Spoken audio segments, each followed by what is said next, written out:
Hello दोस्तों, कैसे हैं आप सब। आशा करते हैं सभी स्वस्थ और मस्त होंगे। दोस्तों आज प्रश्नावली 2C, कल हमने क्वेश्चन नंबर 2, 3 और 4 सॉल्व कर दिया था। क्वेश्चन नंबर 5 और 6 प्रश्नावली 2C में बचे हुए हैं दोस्तों, इनको आज हम सॉल्व कर दे रहे हैं। समझिएगा, प्रश्नावली 2C का क्वेश्चन नंबर 5 दिया गया है। यदि बहुपद x cube minus a x square plus x plus 3 का एक शून्यक ए है तो ए का मान ज्ञात करो। दोस्तों, इस क्वेश्चन को सॉल्व करने से पहले एक बात आप याद रखिए, जैसा कि हम बहुपद के शुरू से ही बताते आ रहे हैं, स्टार्टिंग से ही, कि शून्यक का मतलब क्या है। दोस्तों, शून्यक का मतलब यह है कि वह मान जो बहुपद में रखने पर बहुपद को शून्य के बराबर कर दे, शून्यक है। तो इसी प्रकार इस क्वेश्चन में दोस्तों दिया गया है कि इसका एक शून्यक ए है। तो अगर हम x की जगह ए रख दें तो ये पूरा बहुपद 0 के बराबर हो जाएगा, और इसी कॉन्सेप्ट को हम करते हुए आगे बढ़ जाएंगे, हमारा क्वेश्चन सॉल्व हो जाएगा। दोस्तों देखिएगा, प्रश्नानुसार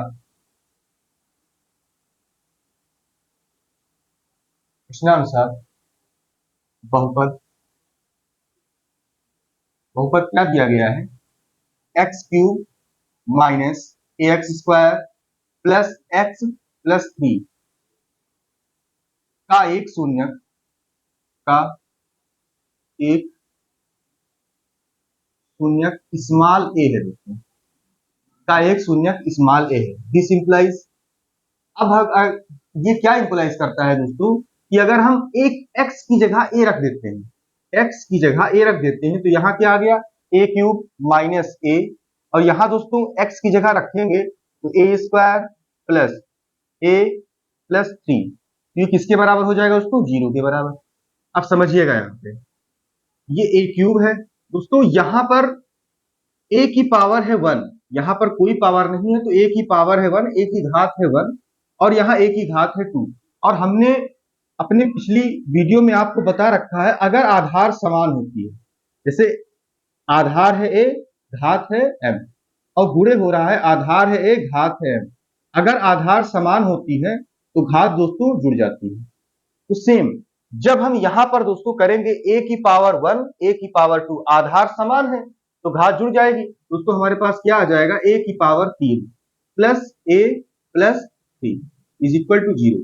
अब दोस्तों ये प्लस में है, plus a cube minus a cube cut जाएगा, हमारे पास बचा क्या, दिस इंप्लाइज दोस्तों a plus 3 is equal to 0। This implies a is equal to, ये प्लस चिन्ह दोस्तों, प्लस 3 जब उधर जाएगा बराबर की तो माइनस 3 हो जाएगा। और यही हमारा क्वेश्चन का आंसर है, यही हमारा दोस्तों क्या है, क्वेश्चन का आंसर है। तो क्वेश्चन नंबर 5 भी कंप्लीट हुआ, उम्मीद करते हैं आप सभी को समझ में आया होगा। अब क्वेश्चन नंबर 6 पर आते हैं दोस्तों क्वेश्चन नंबर 6 क्या दिया गया है, यदि बहुपद px is equal to x cube minus 5x square minus 2x plus 24 के दो शून्यकों का गुणनफल 12 है तो इसके शून्य ज्ञात कीजिए। दोस्तों, इस क्वेश्चन को सॉल्व करने से पहले आप एक कॉन्सेप्ट दिमाग में क्लियर कर लीजिए, स्टार बना के पहले ही नोट कर लीजिए। देखिएगा, जैसे हम सभी जानते हैं, हम सभी क्या जानते हैं दोस्तों, a प्लस बी का whole square, a plus b का होल स्क्वायर बराबर a square plus b square plus 2ab। अब हम क्या करते हैं दोस्तों, हम इस प्लस 2ab को इधर ले आते हैं, इस प्लस 2ab को इधर ले आते हैं, इस प्लस 2b को इधर ले आते हैं, तो हमारे पास बनेगा क्या दोस्तों, a प्लस बी का whole square minus 2ab is equal to a square plus b square. अब समझिएगा, अब दोस्तों ये हमारे पास है और ये है। अब हम क्या करते हैं, हम दोनों पक्षों में दोस्तों, दोनों पक्षों में 2ab घटा देते हैं दोस्तों। 2ab घटाने पर, दोनों पक्षों में जब हम 2ab घटाएंगे तो हमारे पास मिलेगा क्या, this implies a plus b का होल स्क्वायर माइनस 2ab। अब इसमें 2ab घटाएंगे दोस्तों, minus 2ab is equal to a square plus b square minus 2ab।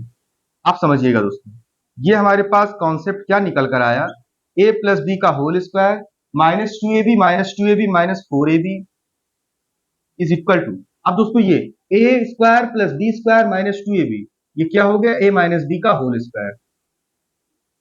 ये कॉन्सेप्ट दोस्तों, इस कॉन्सेप्ट को आप दिमाग में रखिए। हो सकता है, कंफर्म नहीं हूं, हो सकता है इसमें यूज हो जाए। देखिएगा, इस कॉन्सेप्ट को हम ऊपर अभी लिख देंगे, बाकी हमें और इसके प्रूफ से या किसी प्रकार से कुछ मतलब नहीं है। प्रूफ आप अपनी जानकारी के लिए अपने पास संज्ञान में रखिए।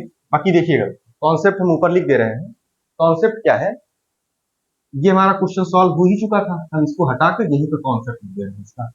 देखिएगा, हमने क्या निकाला कि a प्लस बी का होल स्क्वायर माइनस 4ab, ये किसके इक्वल होगा दोस्तों, a माइनस बी के होल स्क्वायर के। ठीक, अब क्वेश्चन नंबर 6 का सोल्यूशन किया जाए। Question number 6,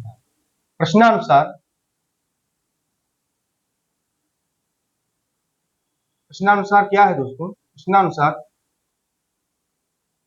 p of x polynomial of x क्या दिया गया दोस्तों, x cube minus 5x square minus 2x plus 24, ये दिया गया है दोस्तों। इसको मान लेते हैं समीकरण 1। अब समझिएगा दोस्तों, माना समीकरण 1 के शून्यक, समीकरण नहीं दोस्तों, यहाँ बहुपद एक कर दीजिए, क्योंकि बहुपद पढ़ रहे हैं, समीकरण अभी ये है नहीं। देखिए, माना बहुपद 1 के शून्यक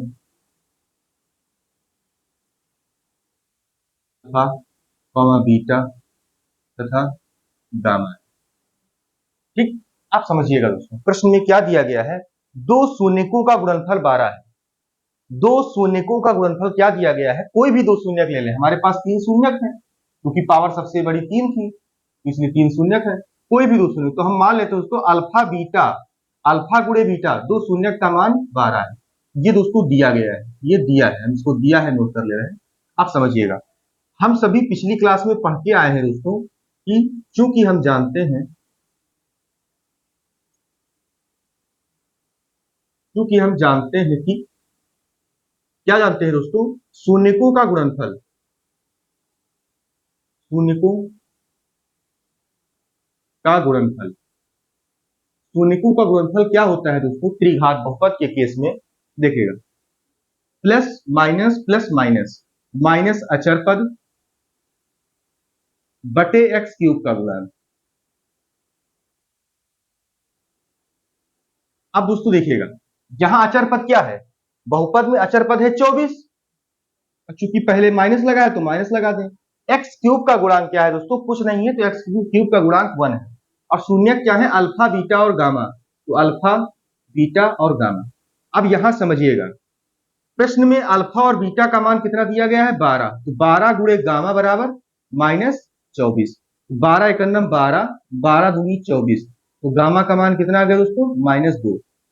एक शून्यक हमारे पास आ गया, बोला है इसके शून्यकों को ज्ञात कीजिए, एक शून्यक हमारे पास आ गया। अब दोस्तों हम इसका दूसरे शून्यक निकाल रहे हैं।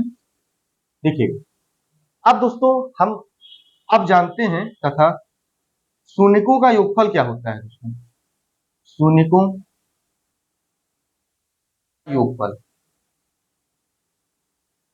शून्यकों का योगफल होता है दोस्तों प्लस माइनस एक्स स्क्वायर का गुणांक, माइनस एक्स स्क्वायर का गुणांक बटे एक्स क्यूब का गुणांक। अब समझिएगा दोस्तों, शून्यक है क्या, alpha plus beta plus gamma बराबर एक्स स्क्वायर का गुणांक, एक्स स्क्वायर का गुणांक यहां -5 है और यहां -5, और यहां पहले से ही माइनस था दोस्तों, तो माइनस माइनस प्लस हो गया। एक्स क्यूब का गुणांक क्या है, एक्स क्यूब गुणांक 1 है, तो हमारे पास क्या आ गया दोस्तों, अल्फा प्लस बीटा। अब दोस्तों यहां पर गामा का मान हमने निकाल रखा है, गामा का मान है -2, प्लस माइनस माइनस हो गया। आप समझिएगा दोस्तों, जितने क्वेश्चन हमारे हो गए हैं उनको हटा दे रहे हैं, यहां पर समझिएगा, तो अल्फा प्लस बीटा का मान हमारे पास क्या आ गया, this implies alpha plus beta बराबर -5, सॉरी +5 है, प्लस 5 और ये माइनस उधर गया दोस्तों तो प्लस होकर प्लस 2 हो गया। क्या आ गया दोस्तों, अल्फा प्लस बीटा का मान आ गया 7। ये समीकरण दोस्तों हम 2 मान लेते हैं। ये हमारे पास समीकरण दूसरा है। अब समझिएगा दोस्तों, अल्फा प्लस बीटा का मान 7 है और अल्फा बीटा का मान 12 दिया गया है। तो क्यों ना अब हम इसमें अगर रखते हैं अल्फा प्लस बीटा, मतलब अगर ये कॉन्सेप्ट लगाते हैं, चूंकि अल्फा प्लस बीटा, एक काम करते हैं इसको ऐसे लिख ले रहे हैं, अल्फा माइनस बीटा का होल स्क्वायर बराबर अल्फा प्लस बीटा का whole square minus 4 alpha beta. यही चीज तो है दोस्तों, यहाँ ए की जगह हमने अल्फा रख दिया, बी की जगह बीटा रख दिया। अब यहां पर हम वैल्यू पुट करते हैं। अल्फा प्लस बीटा का मान क्या है 7, तो 7 का स्क्वायर माइनस 4 गुणे अल्फा बीटा का मान कितना है दोस्तों 12। तो हमारे पास क्या आ गया, 7 सत्ते 49 और 12 चौक 48, तो कितना आ गया दोस्तों 1। तो यहां पर अल्फा माइनस बीटा का whole square, alpha minus beta का होल स्क्वायर क्या आ गया 1। तो अल्फा माइनस बीटा बराबर क्या हो गया, प्लस माइनस दोस्तों 1 होगा, लेकिन चूंकि हम बढ़ाना नहीं चाह रहे हैं, सिंपल सा प्लस लेकर सॉल्व कर दे रहे हैं। अल्फा माइनस बीटा का मान हमारे पास 1 आ गया, इसको हम समीकरण 3 मान ले रहे हैं। अब दोस्तों आप समीकरण 2 और समीकरण 3 को सॉल्व करके अल्फा और बीटा का मान आसानी से निकाल सकते हैं। तो हम क्या करते हैं दोस्तों, अब हम इसको हटा दे रहे हैं और यहां सॉल्व कर दे रहे हैं।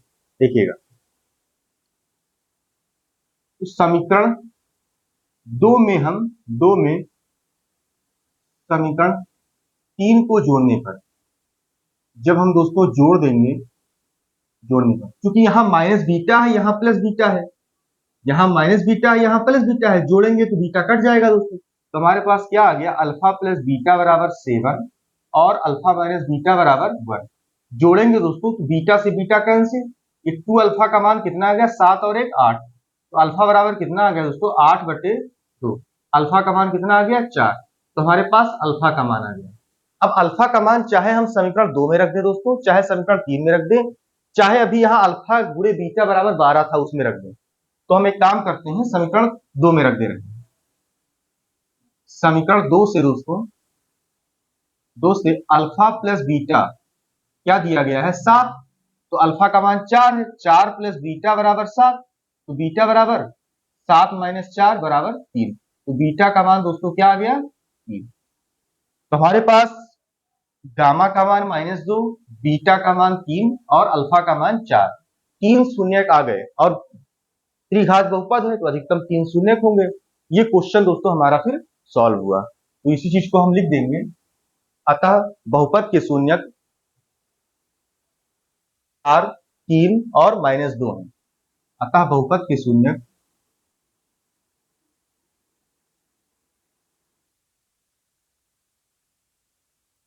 बहुपद के शून्यक 4, 3 तथा -2 है। ये दोस्तों हमारा क्वेश्चन नंबर 6 भी कंप्लीट हुआ। इसी के साथ दोस्तों प्रश्नावली 2C हमारा कंप्लीट हो चुका है, और अगले क्लास में हम दोस्तों प्रश्नावली 2D जो कि बहुविकल्पीय प्रश्न है, हम इसको सॉल्व करेंगे दोस्तों। और इसमें टोटल 11 क्वेश्चन हैं, और एक ही दिन में दोस्तों, एक ही वीडियो में 11 क्वेश्चन कंप्लीट हो जाएंगे। क्योंकि कॉन्सेप्ट अगर क्लियर है तो बहुविकल्पीय में एमसीक्यू जो ऑप्शन दिए गए हैं, ऑप्शन के अकॉर्डिंग हम आंसर को बता सकते हैं दोस्तों। तो आज की क्लास को यहीं पर समाप्त करते हैं दोस्तों। आप सभी का धन्यवाद।